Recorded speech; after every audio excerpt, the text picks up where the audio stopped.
tofauti tofauti tumekuja pamoja, tumeweza kuomba nafasi ama mahali ili ambapo tunaweza kujumuika na kuweza kukumbuka kwamba sisi kama Warendile tunafaa kujikumbusha mila yetu, kujikumbusha desturi yetu ya kitambo, kujikumbusha chakula chetu ile tulikuwa tunakula kitambo awali kabla ya climate change kuje, na pia zaidi ya hiyo tumekuja hapa leo jambo ya muhimu sana, mara ya kwanza kupata ardhi ile community wameamua kutupatia sisi kama wamama kuweza kuendelesha maendeleo yetu ya kina mama na kuweza kufufua culture yetu na lugha yetu ambayo sasa inakaa kama inaweza potea wakati wowote.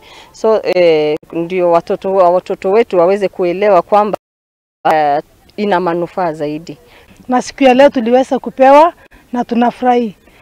Ardhi hii tunataka kufanya kazi mingi ya wamama tutafanya, na haswa mimi ninatoka katika jamii ya Warendile.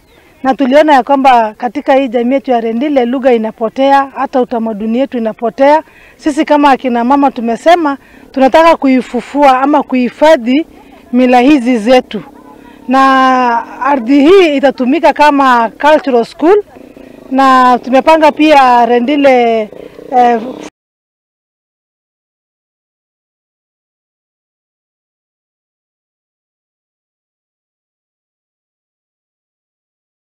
ili iweze kuwa na manufaa kwa jamii yetu ya Warendile.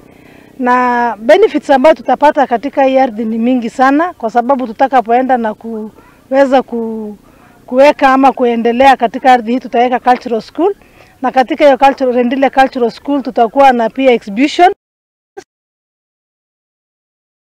Wa mwege wa ithwiro ria bururi ni ugithingatetwo kuhimbiria uhandi wa miti, ana ni itemi ni ria gutigirira ati ni magithaitira maria maturigiceirie ni ritana riria